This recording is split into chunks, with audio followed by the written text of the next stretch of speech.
Hello fellow patrons of YouTube. So this video goes out to my friend Becky. I use fake names to protect the guilty, innocent. And she asked me a question. Whatever happened to my friend Taylor Ricardo? Okay? So,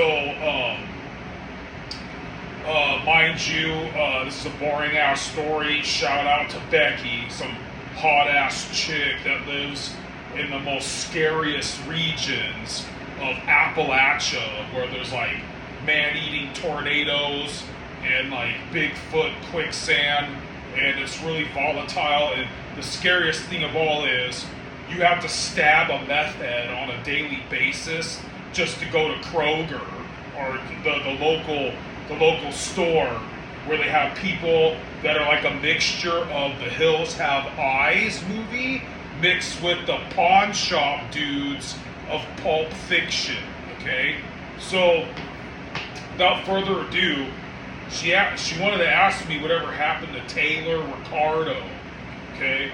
So, there I was still a young buck, you know, and I had these luscious long locks and this gorgeous mane, where I was taming all the heavy metal cougars at underground cover band shows, right?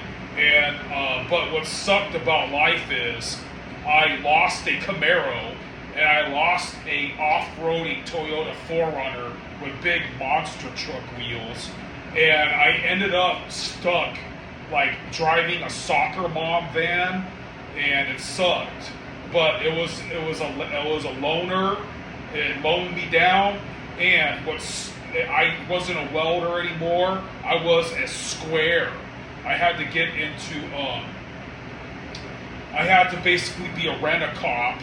Like, now, I like the security job I have. It's like high stakes and dangerous, and I get to be tactical commando and shit, and it goes to my head. And I get to guard good people's shit. And I get to like shoot crackheads in the process, you know. So good for me. Anyways, Taylor Ricardo was some dude, right? And this dude, he was in a one-hit wonder glam metal band in the 80s, you know, 80s hair rock, you know. And he was a drummer, and he was a plum alcoholic, and he was really incoherent. He was kind of, and he kind of just talk over you. But we liked the same music and shit, and I thought he was a cool dude. And every day, like he'd be telling me through the grapevine, like he'll call me on speakerphone and just interrupt anything, doesn't even let you get a word in. But he was telling me that God was blessing him because he would like panhandle, like he would bum money, like stand at a corner and I don't know, play air guitar or something, and he would get totally, like, people would kick him down cash. Or he would do odd jobs, like, I don't know, mow somebody's lawn, bang some fat chicks, whatever. And he'd be telling me, like, man, I made like $200 today, dude, yeah, you know? And good for him. So he wanted to come down and visit because he lived on the Greyhound bus, right? And not only did he live on the Greyhound bus, but he put me on blast. And I had like 2,000 friends on Facebook. I was getting catfished a lot. I had total rock and roll cougars jealous about how many girlfriends I supposedly had on Face Dudes. And he told all our friends that he said he made it like he's living on the Greyhound. He made it out like I was living in a soccer mom van. Now I have like 34 friends on Facebook. Thanks a lot, Taylor Ricardo.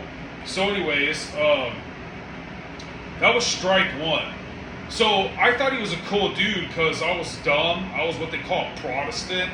And I thought that anybody who talked about Jesus was a good, trustworthy person. And then he told me how he's making all this money, and he has like $200-something, blah, blah, blah. This is almost 10 years ago, where $200 is kind of like, now you can wipe your ass with $200, right? But back then, freaking, that could fucking $200 still. And he's telling me he's getting all this money. So he wants to come out to California and visit. And he's an older dude than me by like 10 or 15 years. So I'm expecting that, he's going to be big brother and he's going to pay his way and kick a homie down, right?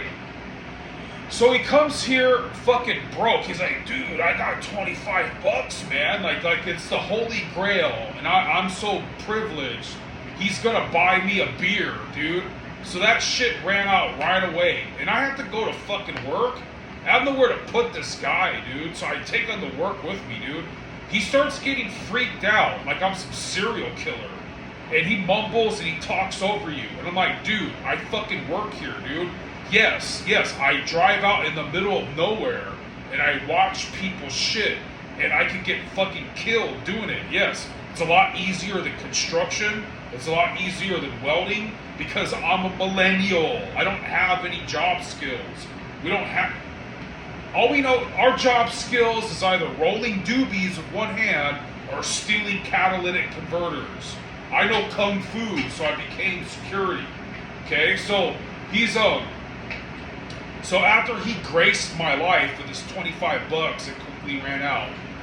The plan was to get our sorry asses some jobs. I had a job. I was already sacrificing my sleep, driving this fucker around and old man and fucking like losing sleep and gonna get us a fucking motel. Looks gay as shit. 2 dudes in one fucking room. And I took him to a job agency. They were like, "Fuck this guy. We're not." They just shoot us away. They're like, We're not hiring a bum. Second, he didn't have like an email address and all this fucking phone number, a resume, shit you have to do to get a job, especially in California. He really thought I was like him, and I just like sleep in the gutter and I mow somebody's lawn once in 1,000 years and get $25. So the first thing I thought is I gotta fucking ditch this guy, dude, fucking ASAP. I gotta get on with my life. So I basically dropped his ass off at downtown Riverside fucking bus terminal where the RTA and some San Bernardino bus and the Greyhound all fucking coincide. And I got the fuck out, dude. And it made me fucking realize that I'm almost Gen X, right? And Generation X has some fucking problems, dude. That's why a lot of them are not still fucking alive, dude. Like, they were latchkey kids since they were 3 years old. And if they didn't get addicted to fucking cigarettes and booze by age 6, or fucking tooken by the fucking Zodiac killer or the highway bandit murderers, if they didn't get abducted by some serial killer or die of a heart attack by now, or died of some kind of overdose, or trampled to death at a Slayer show, like if they're somehow still alive, it's miraculous. Because notice, you only see boomers, you only see millennials and zillennials. Boomers, you know what boomers are. Millennials, I'm an old millennial, and zoomers. People, young motherfuckers, like, they dye their hair purple and they got nose rings and they hate Donald Trump and they want communism and they want to cut their dicks off and they want to change their sex and they hate working at Starbucks and they live in their mom's basement. And millennials like me who can't change your oil, they can't fix your fucking broken light bulb, but they're good at video games. Or like me, I'm good at Kung Fu. Who fucking cares? And then boomers.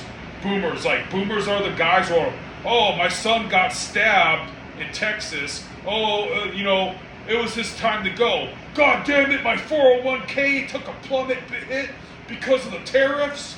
There's only boomers, millennials, and motherfucking zoomers.